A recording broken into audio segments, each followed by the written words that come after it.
الحمد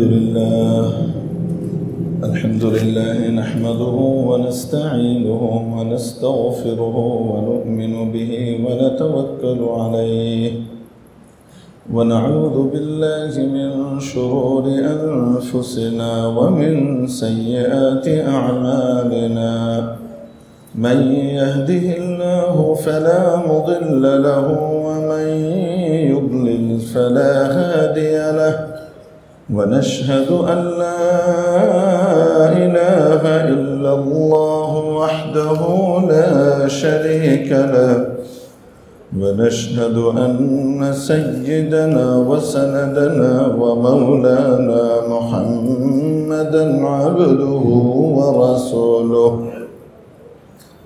أما بعد فأعوذ بالله من الشيطان الرجيم بسم الله الرحمن الرحيم يا أيها الذين آمنوا اجتنبوا كثيرا من الظن إن بعض الظن إثم ولا تجسسوا ولا يغتب بعضكم بعضا أيحب أحدكم أن يأكل لحم أخيه ميتا فكرهتموه واتقوا الله إن الله تواب رحيم يا أيها الناس إنا خلقناكم من ذكر وأنثى وجعلناكم شعوبا وقبائل لتعارفوا إن أكرمكم عند الله أتقاكم إن الله عليم خبير صدق الله مولانا العظيم واجب الاحترام حضرات علماء کرام عزیز طلبا সর্বস্তরের সম্মানিত মুসল্লিয়ান আযম আল্লাহ তাবারাক ওয়া তাআলা আমাদেরকে ইশার নামাজের পর কিছু সময়ের জন্য মাওলায়ে পাকের কালামের বাগানে সমবেত হওয়ার তৌফিক দান করেছেন আলহামদুলিল্লাহ। সূরাতুল হুজুরাতের 12 এবং 13 নম্বর আয়াত দুখানি তেলাওয়াত করা হয়েছে। 12 নম্বর আয়াতের আলোচনা মোটামুটি গত সপ্তাহেও হয়েছে। তার মধ্যে কিছু আলোচনা হয়তো বাকি রয়ে গেছে। এই আয়াতের মধ্যে আল্লাহ তাআলা বিশেষভাবে কারো ব্যাপারে কুধারণা করা এবং কারো ব্যাপারে তার পেছনে বাজে কিছু বলা, ইঙ্গিত করা, গীবত করার ব্যাপারে কঠিন নিষেধাজ্ঞা আরোপ করেছেন। গীবত কতটা নিকৃষ্ট এবং ঘৃণিত বিষয় সেটা বোঝাবার জন্য একটি উদাহরণ আল্লাহ তাআলা নিজে টেনেছেন। গীবত করা মানে তার মরা ভাইয়ের গোশত খাওয়া। কোনো ব্যক্তি যদি মারা যায়, তার প্রতি কারো যদি কোনো ক্ষোভ, গুসা যাই থাকুক না কেন, জীবিত অবস্থায় মারা যাওয়ার পরে তার ক্রোধ, রাগ, ক্ষোভ, গুসা স্বাভাবিকভাবেই কমে যায়, একটা সহমর্মিতার দিকে টার্ন নেয়। যাক, বেচারা মারা গেছে, থাক, ছেড়ে দিই। কোনো ব্যক্তি যদি তার নিজের আপন ভাই মারা যাওয়ার পরে তার গোশত ছেড়ে ছেড়ে খায়, এরকম লোককে কতটা নিকৃষ্ট এবং কতটা হিংস্র হিসেবে সমাজ পরিগণিত করবে। আল্লাহ তাআলা উদাহরণ দিয়ে বোঝাচ্ছেন, তোমাদের মধ্যে কি কেউ পছন্দ করবে আইয়ুহিব্বু আহাদুকুম আন ইয়াকুলা লাহমা আখি, যে সে তার নিজের ভাইয়ের গোশত খাবে। কোন ভাই? মাইতা, মৃত ভাইয়ের। ফাকারিহতুমু, নিশ্চিতভাবেই তোমরা এটিকে অপছন্দ করবে। কেউই তোমরা এটিকে পছন্দ করবে না। যার মধ্যে সামান্য বুদ্ধি, বিবেক, মানবতা, মনুষ্যত্বের ছিটে ফোটাও আছে, সে কখনোই তার মরা ভাইয়ের গোশত খাওয়াকে পছন্দ করতে পারে না, সে সেটা করবে না। তো আল্লাহ তাআলা বোঝালেন গীবত হলো নিজের আপন মরা ভাইয়ের গোশত খাওয়া তুল্য। ওটা যেমন এটাও তেমন। মানুষের ইজ্জত সম্মান তার গোশতের চেয়ে অনেক বেশি মূল্যবান তার কাছে, তার নিজের শরীরের চেয়েও অনেক বেশি মূল্যবান তার কাছে। গীবতের মাধ্যমে একজনের ইজ্জত নষ্ট করা হয়, যেন সেটা তার গোশত খাওয়া হলো। অপরদিকে মৃত ভাই চাইলেও এটার জবাব দিতে পারে না, যেহেতু সে উপস্থিত না, অর্থাৎ তার রূহ নাই। ঠিক তেমনিভাবে কারো পেছনে যখন কারো দুর্নাম গাওয়া হয়, তখন সে চাইলেও সেটার জবাব দিতে পারে না, কারণ তো সে এখানে উপস্থিত না। এজন্য প্রাণের অনুপস্থিতি এটার সাথে তুলনা করা হয়েছে ব্যক্তির মজলিসে অনুপস্থিতিকে। আল্লাহ তাবারাক ওয়া তাআলা এই নিকৃষ্টতম কাজ থেকে আমাদেরকে হেফাজত করুন, আমিন। যদিও এটা তুলনা দেয়া হয়েছে, কিন্তু কখনো কখনো আল্লাহ তাবারাক ওয়া তাআলা এটাকে বাস্তবেও ঘটিয়ে দেন।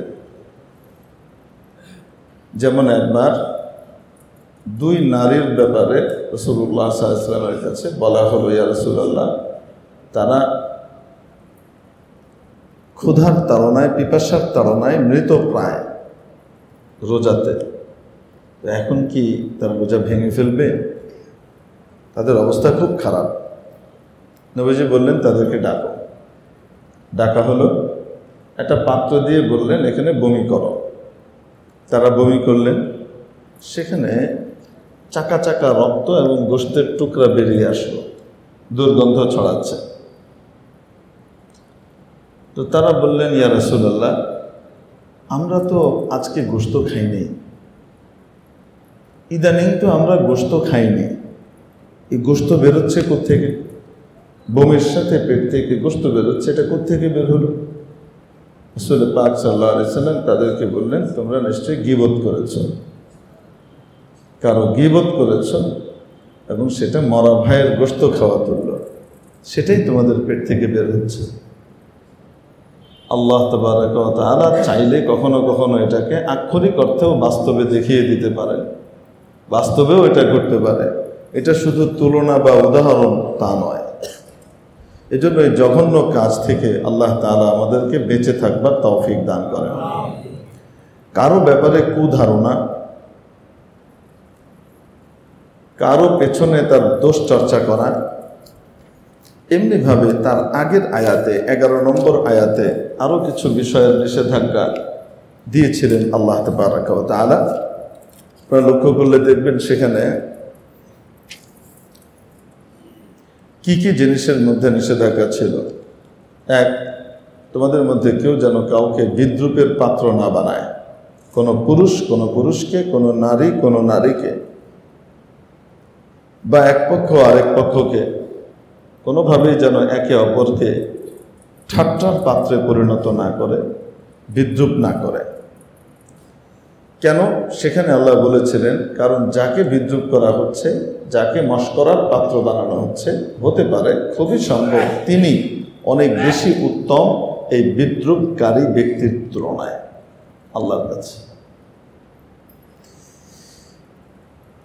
অতএব সে যে নিজেকে খুব উত্তম মনে করছে, এটা ঠিক নয়।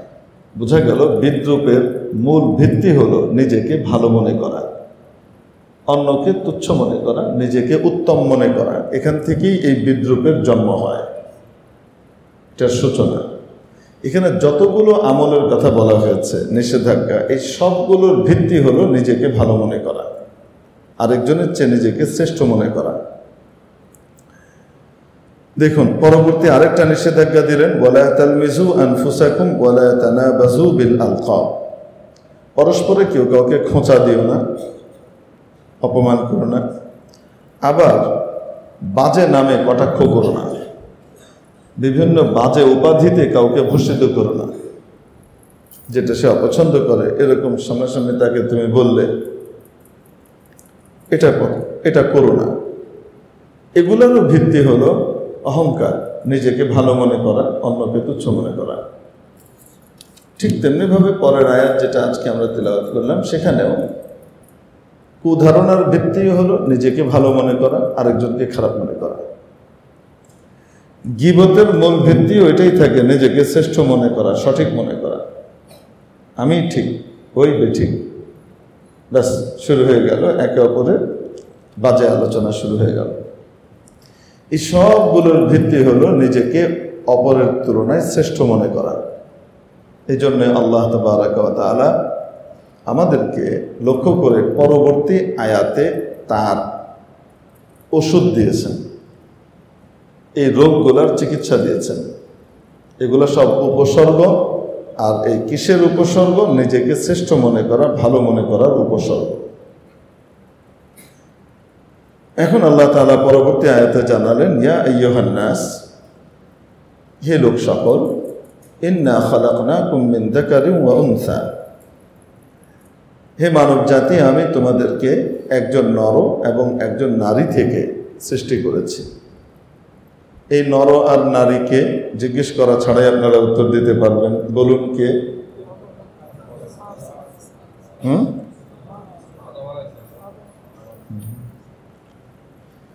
গোটা মানব জাতিকে আল্লাহ বলছেন যে তোমাদেরকে সৃষ্টি করেছি একজন নারী এবং একজন পুরুষ থেকে। এই পুরুষকে হযরত আদম আলাইহিস সালাম, শুধু আদম আলাইহিস সালাম না, আব্বাজানের নামটা খুব সুন্দর করে নিতে হয়। হ্যাঁ, হযরত আদম আলাইহিস সালাম। আর নারীকে আম্মাজান হযরত হাওয়া রাদিয়াল্লাহু তাআলা আনহা। নবীদের জন্য সালাম, সাহাবীদের জন্য রিদা, গায়রে সাহাবী মুমিনিনের জন্য রহমত, আর রাসূল পাক সাল্লাল্লাহু আলাইহি সাল্লামের জন্য সালাত। এটা পারিভাষিক শব্দ। সালাত, সালাম, সালাত, সালাম, রিদা, রহমত। কোনো মুমিন বান্দা মারা গিয়েছেন, কোনো নেককার মানুষ বা ইমানদার মানুষ মারা গিয়েছে, নারী হোক পুরুষ হোক, তাদের জন্য নামের সাথে যে শব্দটা যুক্ত করতে হয় দোয়া করার জন্য, সেটা কি? রহমতুল্লাহ আলাইহি, আলাইহির রহমা, রাহিমাহুল্লাহ, মরহুম। এই মরহুমও মানে তার উপর রহমত বর্ষিত হোক। আর এই ইমানদার যদি সাহাবী হন, এমন ইমানদার যিনি কোনো না কোনো নবীকে কি করেছেন? ইমানের সাথে দেখেছেন, ওই ইমানের সাথেই মওত হয়েছে। দেখেছেন বা সংস্পর্শ লাভে ধন্য হয়েছেন। দেখা জরুরি না, কথাও শুনতে পারে, মজমায় যেতে পারে। ইমানে অবস্থায়, ইমানদার অবস্থায় নবীর কোনো না কোনো নবীর সাথে সাহচর্য লাভে ধন্য হয়েছেন, চাই দেখেন চাই না দেখেন। অনেকে আছে না, অন্ধ, দেখতে পাননি, কিন্তু তাই বলে উনি সাহাবী হবেন না? হবে। এবং ইমানদার অবস্থায় দুনিয়া থেকে গিয়েছেন ওই ইমানের সাথেই। এরকম ব্যক্তিকে কি বলে? এরকম ইমানদারকে কি বলে? এনাদের গ্রেড আরো উপরে। তো এনাদের জন্য বিশেষ যে শব্দ, সেটা হলো রাদিয়াল্লাহু আনহু বা রাদিয়াল্লাহু আনহা। নারী সাহাবিয়া হলে রাদিয়াল্লাহু আনহা, আর পুরুষ সাহাবী হলে রাদিয়াল্লাহু আনহু। একাধিক সাহাবী হয়ে গেলে, যদি দুইজন হয় তাহলে রাদিয়াল্লাহু আনহুমা, আর যদি দুইয়ের অধিক হয় তাহলে রাদিয়াল্লাহু আনহুম। ঠিক আছে? আচ্ছা, এগুলো সর্বনামের পার্থক্য। যাই হোক, শব্দটা মূলত রিদা, রাদিয়াল্লাহ। এটা যে কোনো মুমিনের জন্য না, এটা কার জন্য? সাহাবীদের জন্য। আর যদি এই ইমানদার উম্মতি ইমানদার না, নবী, এই ইমানদার সাধারণ ইমানদার না, সাহাবী ইমানদার না, তার চেয়ে অনেক উপরের কি? নবী। যদি কোনো নবী হন বা রসুল হন, সেক্ষেত্রে ব্যবহার হতে হবে সালাম। আলাইহিস সালাম, ইব্রাহিম আলাইহিস সালাম, ইসমাঈল আলাইহিস সালাম, হযরত ইসহাক আলাইহিস সালাম, হযরত আদম আলাইহিস সালাম। তাহলে সালাম শব্দটা কাদের জন্য প্রযোজ্য? স্পেশালি নবীর জন্য, রসুলদের জন্য। আর যদি সেই নবী বা রসুল অন্য কোনো নবী রসুল না, বরং সকল নবী রসুলের সর্দার, আল্লাহর পেয়ারা হাবিব, খাতামুন নবিয়্যিন, শফিউল মুজনিবিন, রহমাতুল লিল আলামিন, ইমামুল আম্বিয়া ওয়াল মুরসালিন, নবীজি মুহাম্মদুর রাসূলুল্লাহ সাল্লাল্লাহু আলাইহি ওয়াসাল্লাম হন, তার জন্য শুধু সালাম না, সালাতও। তার সাথে কি হবে? সালাতও হবে। শুধু সালাম না, কি হবে? সালাতও। সাল্লাল্লাহু আলাইহি, এই সাল্লাল্লাহ শব্দের মূল যে মাসদার সেটা হলো সালাত। সালাত থেকে বের হয়েছে, উদ্ভূত হয়েছে সাল্লা, সাল্লাল্লাহু আলাইহি ওয়াসাল্লাম। বুঝতে পেরেছি? তাহলে সালাত এটা শুধুমাত্র কার জন্যে? নবীজির জন্যে। সালাম নবীদের জন্যে, অন্যান্য নবীদের জন্য। আর আমাদের নবীদের জন্য সালাত ও সালাম। ইয়া আইয়ুহাল্লাযীনা আমানু সাল্লু আলাইহি ওয়া সাল্লিমু তাসলিমা। ও ঈমানদাররা, তোমরা তোমাদের এই নবীর উপরে তার জন্য সালাত এবং সালাম দুটোই পড়ো। বুঝতে পারেনি? আচ্ছা, আর সালাম কার জন্যে বলেন? অন্যান্য নবী রাসূলের জন্য। রাদিয়াল্লাহু আনহু আনহুম আনহা কার জন্য? সাহাবীদের জন্য। সাহাবীদের জন্য কি আলাইহিস সালাম বলেন? না। আবু বকর আলাইহিস সালাম, হযরত ওমর আলাইহিস সালাম, হযরত বলেন ওসমান আলাইহিস, হযরত আলী আলাইহিস সালাম কি হবে? রাদিয়াল্লাহু আনহু। শিয়াদের একটা ঝামেলা আছে, আকীদাগত ঝামেলা। শিয়ার অনেক গ্রুপ আছে, তার ভিতরে একটা গ্রুপ এরা গালি শিয়া, এবং ইমান আছে কি নাই এটা হুজুর বলার দরকার নেই, আপনি বলতে পারবেন। শিয়াদের একটা বড় গ্রুপ, এনারা হযরত আলীকে রাদিয়াল্লাহু আনহু বলে না, কি বলে? আলাইহিস, হযরত আলী আলাইহিস সালাম। বুঝতে পেরেছেন? তাদের অদ্ভুত এক আকীদা। আল্লাহ তাআলা জিবরাইল আলাইহিস সালামকে পাঠিয়েছিলেন আলী রাদিয়াল্লাহু আনহুর কাছে ওহী দিয়ে। জিবরাইল আলাইহিস সালাম ভুলে রাসূল সাল্লাল্লাহু আলাইহি ওয়াসাল্লামকে দিয়ে গেছে। এইরকম অদ্ভুত আকীদার বিশ্বাস যদি কারো থাকে, ঈমান আছে না গেছে?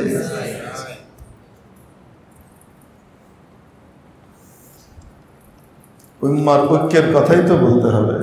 ঐক্য কি গুমরাহিকে হক সাব্যস্ত করে? এটা কখনো হয়? অদ্ভুত আরেকটা আকীদা, আবারও বলে নিচ্ছি, সব শিয়াদের না, শিয়াদের বিভিন্ন গ্রুপ আছে। গালি শিয়া যারা, আচ্ছা, অদ্ভুত আকীদা। কোরআনে কারিম নাজিল হয়েছিল 40 পারা। কয় পারা? 30 পারা আছে, বাকি 10 পারা তাদের ইমামে গায়েবের কাছে আছে। তাদের একজন ইমাম আছে, 12 নম্বর ইমাম। তাদের মোট 12 ইমাম। তাদের যে 12 নম্বর, তাদের ভিতরে কিছু কিছু ইমাম আবার আমাদেরও ইমাম। এগুলো হাইজ্যাক করে নিছে আর কি, এটা তাদের দাবি করে। ঠিক আছে, তো তাদের 12 নম্বর ইমাম কিয়ামতের আগ দিয়ে বের হবে। ওই ইমাম পালাইয়া গেছেন, ওনার কাছে 10 পারা সংরক্ষিত আছে। যখন সব ফিতনা দমন হয়ে যাবে, কেউ আর ওই ইমামকে মারতে চাইবে না, তখন উনি 10 পারা নিয়ে হাজির হবেন। কোরআনের এক রুবু ওই ইমামের কাছে। তখন একদিন পর্যন্ত যত তিলাওয়াত আমরা করতেছি সব কি অপূর্ণ কোরআন। আর আল্লাহ বলতেছেন যে ইন্না নাহনু নাজ্জালনা যিকরা ওয়া ইন্না লাহু লাহাফিজুন, আমি এই কোরআনকে নাজিল করেছি, এই কোরআনকে আমি হেফাজত করব। আল্লাহর আয়াত এটা থাকলো যদি 10 পারা গায়েব হয়ে যায়, আর সেই 10 পারা মানুষের কাছে নাই হাজার হাজার বছর ধরে, তাহলে প্রত্যেকটা তারাবিতে কোরআন আর খতম হইতেছে না। কন্যা কেন? ওদের কথা অনুযায়ী খতম হইল না বাকি রয়ে গেছে? আর কোরআন হেফাজতে আছে না শেষ হয়ে গেছে? তো এখন বলেন তো দেখি, এই টাইপের আকীদা বিশ্বাস থাকলে কারো মুসলমান বলা যায়? হুজুররা যখন এই সহি কথাগুলো বলে দেয় তখন অনেকে বলে কি এই হুজুরদের কোনো কাজ নেই, খালি অন্যের পেছনে আগুন দিয়ে বেড়ায়। ওই ধোকার শিকার হয়ে আপনি আমি খোদা না খাস্তা কেউ যদি ওই আকীদার পিছনে পড়ে যায়, তাহলে আমার আপনার সবচেয়ে দামি সম্পদ ইমানটা চলে যাবে। হুজুর শুধু ডাকাতের ব্যাপারে সতর্ক করেছে, হচ্ছে বেশি কিছু করা নেই। এই জন্য আমি আপনাদেরকে আবারও বলেছি, তৃতীয়বার রিপিট করছি, এই সমস্ত আকীদা কিন্তু সব শিয়ার না, শিয়াদের স্পেশাল বিশেষ একটা গ্রুপের। বুঝাতে পেরেছি? হ্যাঁ, যদি কেউ ইসরায়েলকে পিটায়, সে যদি রাশিয়াও হয় তারও সাপোর্ট করব। কেউ যদি ইসরায়েলকে পিটায়, সে যদি ভেনেজুয়েলাও হয়, তাহলে তাকেও কি করব? সাপোর্ট করব। সে যেন জিততে পারে এটার জন্য দোয়া করব। ইসরায়েলকে পিটাইতেছে, মুসলমানদের পাশে দাঁড়াইছে। আবার এটা থেকে আপনারা অর্থ এটা বের করেন না, হুজুর ইরানকে মনে হয় কাফের বলে দিয়েছে। না না না, সেটা বলতেছে না। এগুলো আবার কথা বলা বড় মুশকিল, স্পর্শকাতর বিষয়। বলাও উচিত, আবার বললে সমস্যা হবে।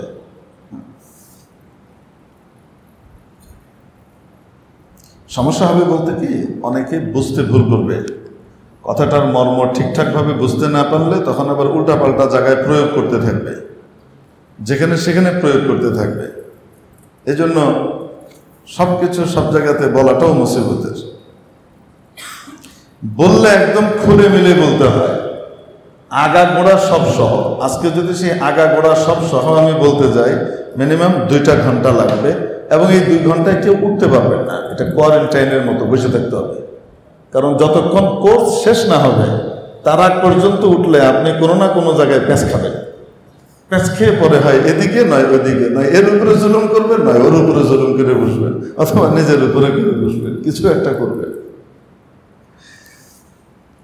আল্লাহ আল্লাহ আল্লাহ। আলহামদুলিল্লাহ, আমাদের বাংলাদেশে এই সমস্ত ব্যাপারে ওলামায়ে কেরামের অনেক দূরদর্শিতা এবং সহনশীলতা আছে।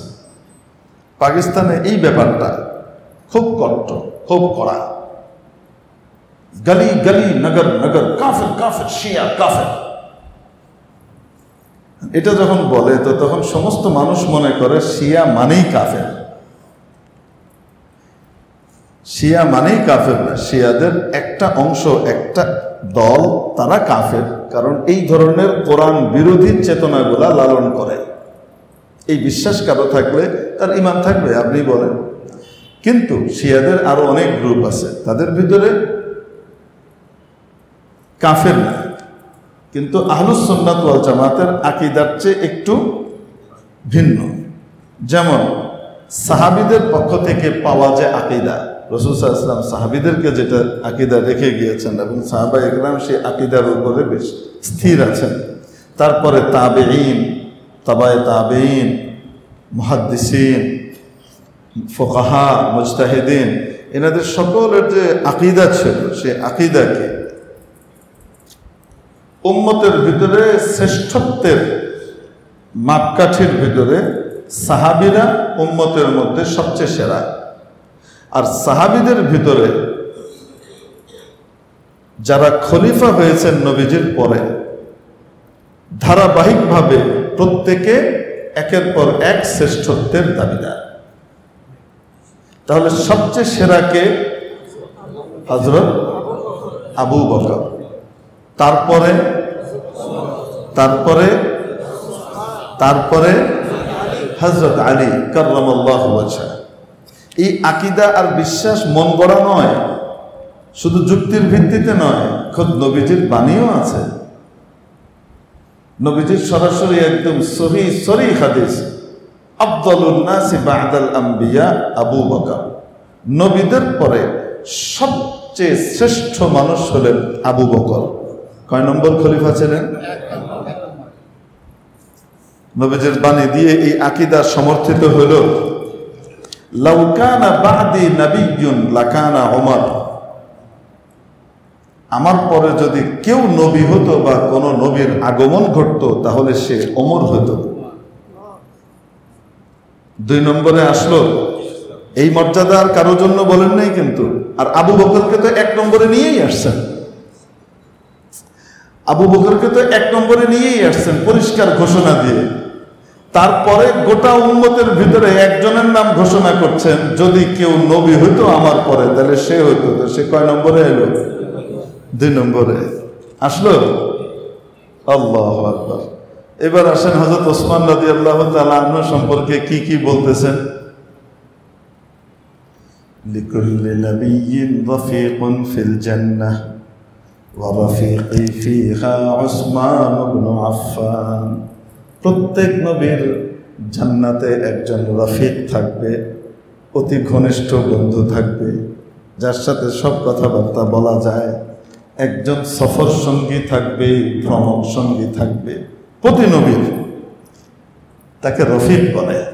ওয়া রাফীকি ফীহা, আর জান্নাতে আমার সে রফিক হবেন উসমান ইবনে আফফান।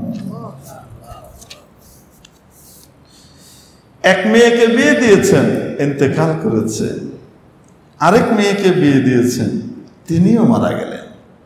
নবীজি বললেন, আমাকে যদি আল্লাহ 100 জন কন্যা দিতেন আর আমি ওসমানের কাছে বিয়ে দিতাম, আর একটার পর একটা মেয়েকে আল্লাহ উঠিয়ে নিতেন, তারা মারা যেত, আমি আমার 100টা মেয়েকেই ওসমানের কাছে একের পর এক দিতাম।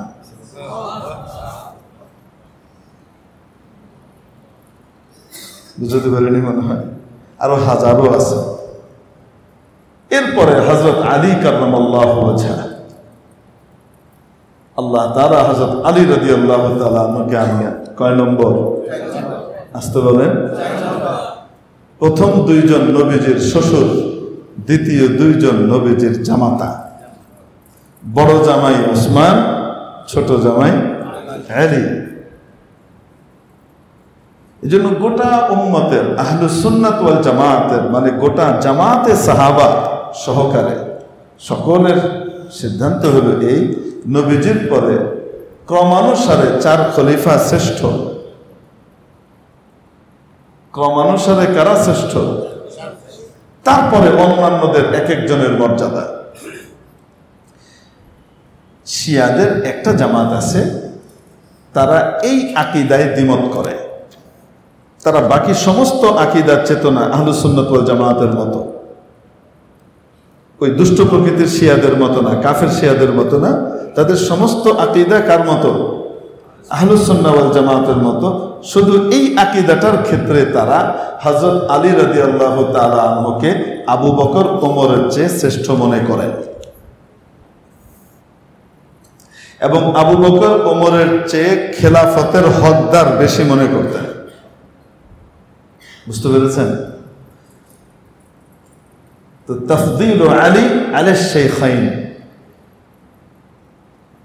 হযরত আবু বকর এবং ওমর রাদিয়াল্লাহু আনহুমার চেয়ে হযরত আলীকে কি মনে করা? শ্রেষ্ঠ মনে করা। এটার কারণে কেউ কাফের হবে না। এটার কারণে কেউ কি হবে না? কাফের হবে না। কারণ সে দলিলে জন্নির কি করতেছে? খেলাফ করতেছে। দলিলে জন্নি দিয়ে যেটা সাবেত, সেটাকে যদি কেউ অস্বীকার করে, এই আকীদার কারণে সে কাফের হয় না, কিন্তু সে আহলুস সুন্নাহ ওয়াল জামাতের, মানে সোজা জান্নাতে যাবে যারা বিনা হিসাবে, ওই গ্রুপ থেকে পিছিয়ে যায়। জান্নাতে যাবে, কিন্তু একটু ঘুরে আসা লাগবে। বুঝতে পেরেছেন?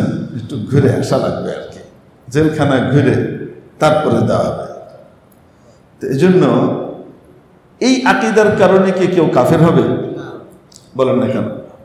শুধুমাত্র এই আকীদা পোষণ করে, বাকি সব আকীদা তার আমাদের মতো, মানে আহলুস সুন্নাহ ওয়াল জামাতের মতো, সাহাবীদের মতো, তাবেঈনের মতো, তাবায়ে তাবেঈনের মতো। বুঝতে পারেন? শুধু এই একটা ক্ষেত্রে সে কি করে, ভিন্নতা অবলম্বন করেছে। এখানে আমি একটা সূত্র বলেছি, সেই সূত্র আপনারা আসলে বুঝবেন না, তার কারণ হলো বীজগণিতের সূত্র 2 এর বাচ্চাকে তো বোঝানো যাবে না, আর অনেক দাঁত উঠতে হয়। এই যে ওলামা ইকরাম যারা বসে আছেন তারা দেখেন হাসছেন। তারা কেন হাসছেন? আমি বলার সাথে সাথে তারা সূত্র ধরে ফেলেছেন যে এই সূত্রের ভিত্তিতে এই কথা আসছে। দলিলে জন্নিকে যদি কেউ অস্বীকার করে তাহলে সে কাফের হয় না, সে ফাসিক হয়, আকীদাগতভাবে ফাসিক, গুনাহগার হয়। কিন্তু দলিলে কতঈকে যদি কেউ অস্বীকার করে তাহলে সে কাফের হয়ে যায়। বুঝতে পারি নাই? কোরআনে কারীম এখানে যা আছে এইটা, মানে অতিরিক্ত কিছু না থাকা, এইটা পরিষ্কারভাবে দলিল কতঈ দ্বারা প্রমাণিত। এখন যদি কেউ বলে যে এখানে আরো অতিরিক্ত আছে, সেটা এখানে নাই, ঈমান থাকবে না যাবে? রাসূল পাক সাল্লাল্লাহু আলাইহি সাল্লাম খাতামুন নবিয়্যিন, কোরআনের আয়াত দিয়ে প্রমাণিত। কাদিয়ানী সাহেব অস্বীকার করেন, মুসলমান থাকবে না কাফের হয়ে যাবে? কাফের হয়ে যাবে। শিয়াদের কোন গ্রুপ যদি নবীজিকে ভুলে নবুয়ত পেয়েছেন, আসলে যোগ্য ছিলেন আলী, এই কথা মনে করে, ঈমান থাকবে না যাবে? এই গ্রুপটা কাফের, সবাই না। শিয়াদের, এই জন্য বললাম যে বিভিন্ন কি আছে, তাদের ফিরকা আছে, গ্রুপ আছে। তার ভিতরে একটা গ্রুপ হলো ওইটা যেটা বললাম, তাফদীল আলী আলা শাইখাইন, এই আকীদায় বিশ্বাসী।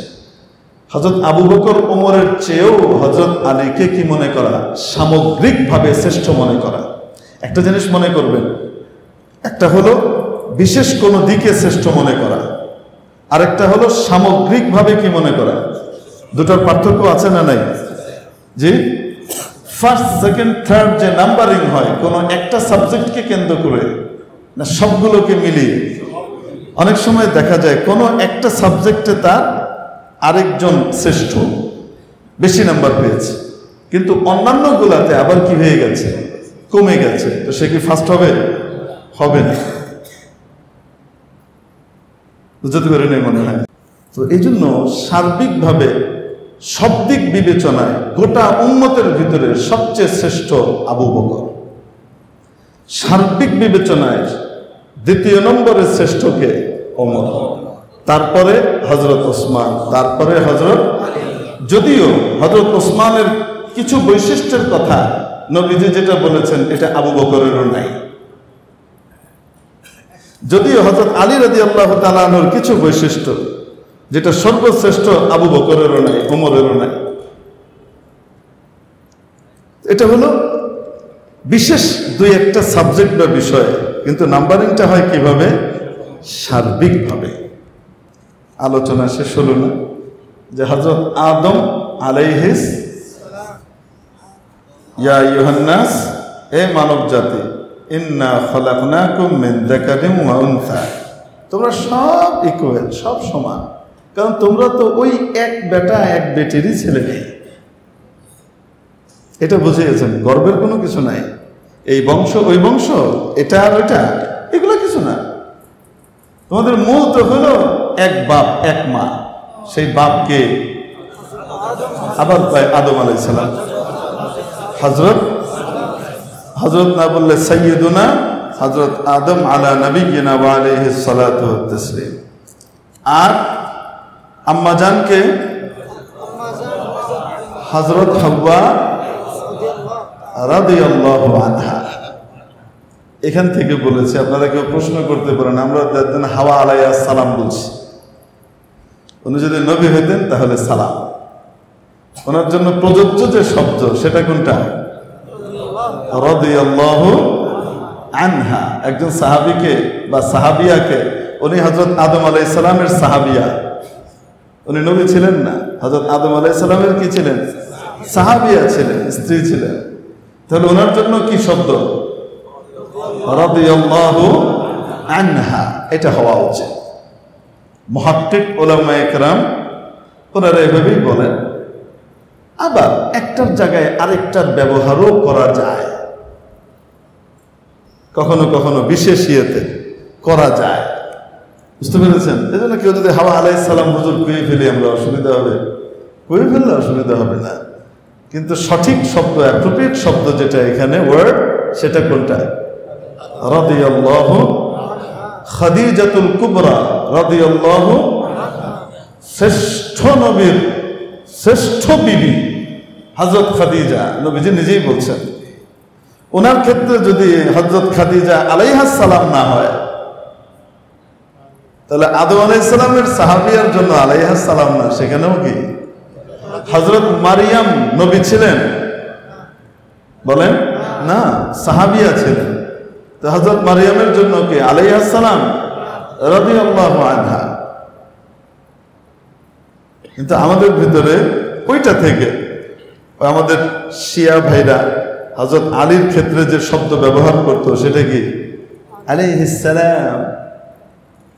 ওখান থেকে আস্তে আস্তে ইমাম মেহেদী আলাইহিস সালাম, ইমাম মেহেদীও আলাইহিস সালাম নন, নবী নন, উনি ভবিষ্যতে আসবেন, শ্রেষ্ঠতম বলি এবং ইমাম, মুক্তাদা হবেন। হাদিসে যার ঘোষণা দেওয়া হয়েছে সাহাবীর মতো। কিসের মতো? সাহাবীর মতো। মজার ব্যাপার হলো হযরত ঈসা আলাইহিস সালাম তো আসবেন। ঈসা আলাইহিস সালাম আসবেন না আসমান থেকে? তো নাজিল হওয়ার পরে দেখবেন না? তো দেখবেন তো। তো ওখানেও রাদিয়াল্লাহু আনহুই হওয়া উচিত, ওখানে কি নয়? আলাইহিস সালাম নয়। তবে ব্যাপক হারে যেহেতু আম শাম, সবাই বলে ইমাম মাহদী আলাইহিস সালাম। এই ইমাম মাহদী তাদের 12তম ইমাম বলে দাবি করে, যার কাছে 10 পারা কোরআন লুকায়িত আছে। এই টাইপের অথর্ব কথাবার্তা থেকে, আকীদা থেকে আল্লাহ তাআলা তাদেরকেও বাঁচান, আমাদেরকেও বাঁচান। তাহলে আমরা তৈরি হয়েছি একজন পুরুষ একজন নারী থেকে, হযরত আদম আলাইহিস সালাম এবং আম্মা জান হযরত হাওয়া রাদিয়াল্লাহু আনহা, এই দুইজনের কাছ থেকে আমরা তৈরি হয়েছি। আমার মারে আমি আলাইহা সালাম কইতে আমার সমস্যা কোথায়? উনি তো আমার মা, বুঝেন নাই মনে হয়? যেহেতু আমার মা, সমস্ত নবীদের মা, এই জন্য ওলামায়ে কেরাম ওনাকেও কি বলেন? আলাইহিস সালাম বলে, হযরত হাওয়া আলাইহিস সালাম বলে। ওইটার রূপক অর্থে ওইভাবে, নতুবা মৌলিক যে শব্দ হওয়া দরকার সেটা কোনটা? যে যার পজিশনে। আল্লাহ তাআলা আমাদেরকে আমলের তৌফিক দেন। এই আয়াত আর লম্বা করলাম না, আপনাদের দীর্ঘ হয়ে যাবে। আয়াতের আলোচনা থাক, আল্লাহ তৌফিক দিলে আগামী সপ্তাহে ইনশাআল্লাহ করব না। সুবহানাল্লাহি ওয়া বিহামদিহি, সুবহানাকাল্লাহুম্মা ওয়া বিহামদিক, আশহাদু আল্লা ইলাহা ইল্লা আনতা, আস্তাগফিরুকা ওয়া আতুবু ইলাইক।